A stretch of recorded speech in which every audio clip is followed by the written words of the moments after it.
Hey guys, we got Swiss ball core here today, so everything will be done on the Swiss ball. We're gonna start with crunches, all right? Make sure you put your arms in front and you're putting your hands across on each shoulder. And you're just focusing again on curling up, but not, moving the head and the neck. You see my head stays neutral here. And contrary to popular belief, the breathing is opposite of what you normally and naturally do. So on your way up, you breathe in, hold your breath, and breathe out on the way down. All right. And we'll come back to a crunch, so you'll get time to practice that. Our next move is going to be a back extension here. And the breathing is going to be that opposite. So when I go down, here, down, I breathe in and I breathe out at the top. All right. The toes are going to help you balance a lot here. Make sure wherever you place your hips that you're able to balance on the ball. And, too low, you may not be ready for that position. So the higher you get it, above your belly button or at, it's going to be a little easier. So I'm doing the easier variation here. Try not to hyperextend when you do these. You notice my back goes flat, right? I'm not curving in that lumbar spine. Next is a side plank with the staggered feet. All right, and I'm holding behind my head to remain neutral, but to get my elbows up so I can challenge myself a little harder here. And again, the lower that the ball is on the body, so if the ball was a little bit lower towards my hips, as I push myself up, I'm trying to challenge myself a little bit more. The lower it is, the more challenging the movement, obviously. So pick your poison, whatever you like to do, stick with something. And then in the next video, try to challenge yourself a little bit more. All right, we're changing sides.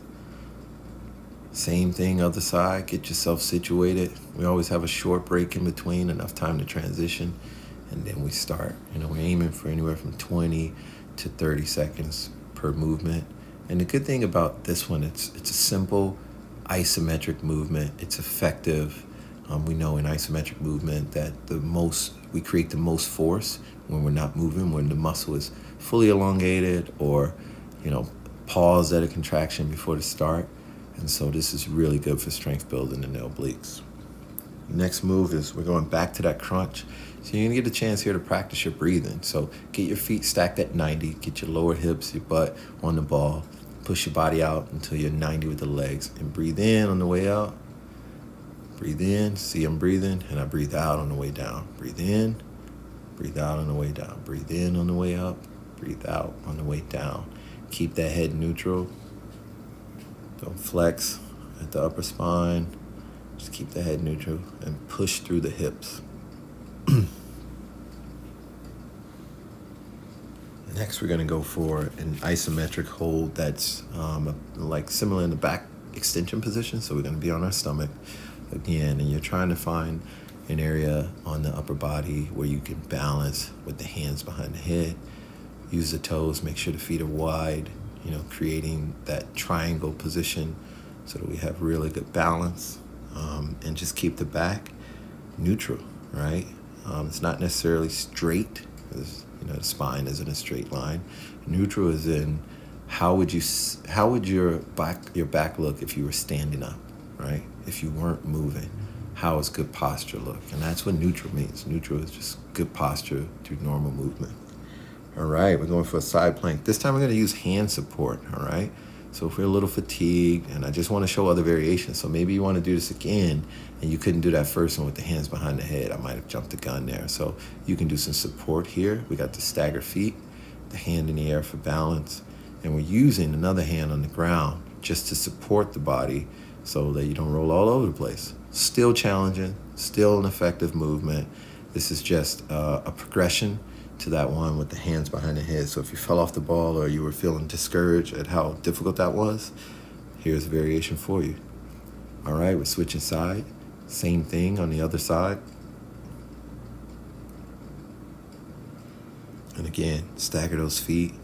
I'm using the fingertips here, not the whole hand, just to challenge myself a little bit more through this movement.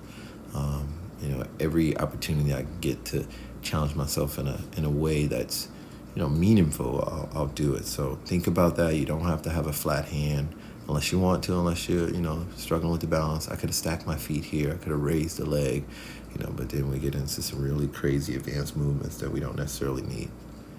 So as we transition back, we're gonna do a curl up. So you're gonna lay on your back, you're gonna put the ball between your arms and your knees. You're gonna bring your knees up to 90 degrees. There you go. And you're gonna curl up just like you would do a curl up with the hands behind the back. This time, we're curling up and just pushing that ball forward. And that just keeps the integrity of that position that's very similar to the bear plank, all right? So it's just the reverse position of the bear plank. Holding throughout the last 15 seconds here. And change. So that was a good one. We're going to glute bridge here. The difference between a glute bridge and a hip thrust, a bridge doesn't move. So we're going to hold another isometric position. I'm balancing through my shoulders and my hands and my feet on the ball. Try to get as least amount of your gastrocnemius or your calf muscles on the ball. You know, if you want to challenge yourself more, you get, just the heels of the feet. But make sure that you're squeezing the glute and pushing through. After this glute bridge, we're going to go into a hip thrust, and that's the one we'll remove. So we're going to do a hip thrust plus a leg curl. Sounds complicated, but it's really simple. It's thrust your body up and then pull the ball towards your body with your hamstrings curling. Think of yourself in posture where you're trying to get your feet on top of the ball. There you go. And then down and up, curl, release slow, down, thrust up, curl in. There you go. And just move through that movement. This is a challenging one. Sometimes, I get a cramp in the hamstrings or something like that. It's normal. If you feel that coming on, just pause for a second or just take a few seconds to stretch or just rest. The next movement is going to be a ball pass. I'm just preparing you, so listen to my voice. So you lower your feet to the ground and grab the ball with the feet and the shins. And then you move the hands to the top of the head and you do a V-up. You reach and transfer the ball from the feet to the hands. So from the feet, hands reach up and grab, just like you would do in a crunch or a sit-up, but both sides of the body are coming off the ground. So don't get mistaken and leave the feet on the ground. I know it's easier to do, but it's not the proper way to do this movement. So hands, everything touches ground, everything comes and meets, everything touches ground. Meet the ball, receive the ball, touch the ground, and change.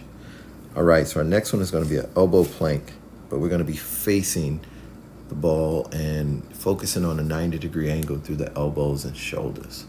So elbow plank, again, another underestimated movement that is really challenging and really good for you. I enjoy elbow plank variations because planks can sometimes seem very boring.